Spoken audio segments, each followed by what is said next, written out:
Alors, un petit post-scriptum à mon étude sur les cahiers astrologiques, dont je disais que j'avais été en contact avec son fondateur Volgin en 1975. Et effectivement, fin d'année 1975, je retrouve dans nos collections de Ludica Astrologica cet exemplaire avec un article d'Yves Lenoble, l'astrologie conditionnelle et l'élection présidentielle de mai 1974. Et je note par exemple que Yves Lenoble signe son article. Yves Lenoble, enseignant au MAU,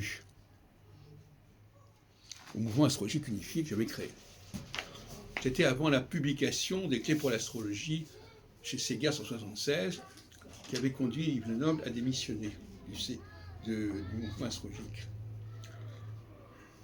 Et moi-même, dans ce numéro de fin d'année 75, on voit j'ai publié une ligne d'études sur lettre de Jean-Baptiste Morin à Gassendi.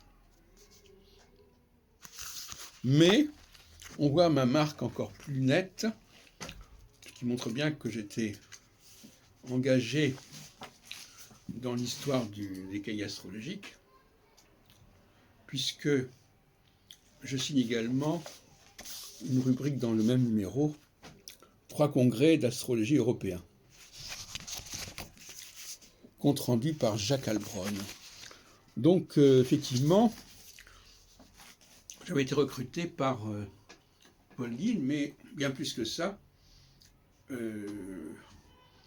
Volgin avait l'intention de me transmettre la direction de sa revue. Ça ne s'est pas passé, je ne sais plus très bien pourquoi d'ailleurs. Mais il y avait un projet de ce genre. Et d'ailleurs, il écrit dans sa revue « Une naissance du MAU ».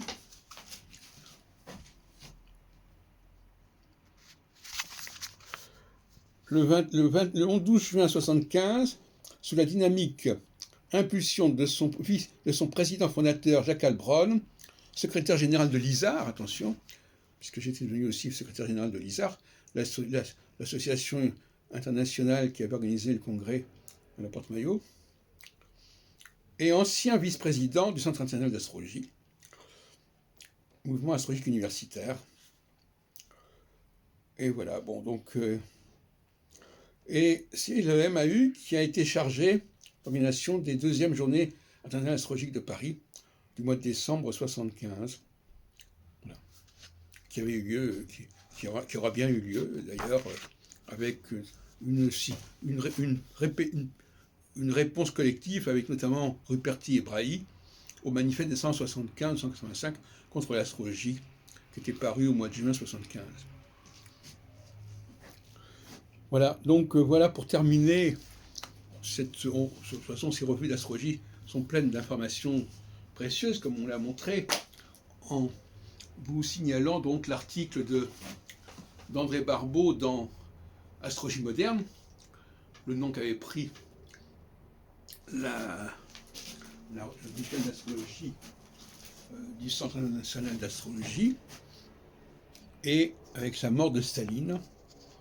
Et ce qu'on remarque de manière tout à fait étonnante dans cette truc, c'est que Barbeau ne s'intéressait pas seulement à Staline, il faisait une étude beaucoup plus globale qui englobait Mussolini, Roosevelt et Staline, qui étaient 3 morts qu'il reliait à l'un pour Staline au cycle Saturne-Neptune, et dans les 2 autres cas, pour l'Italie et pour les États-Unis, au cycle Jupiter-Neptune. Ce qui montre bien que Neptune n'était pas considéré par André Barbeau en 1953 comme lié au communisme, puisqu'il avait utilisé le même Neptune pour l'Italie et pour les États-Unis. D'autre part, donc finalement, ce qui est intéressant, c'est qu'on ne retient de Barbeau que son étude sur Saturne-Neptune, alors qu'il avait engagé un processus également sur Jupiter-Neptune. Voilà, à vous de juger.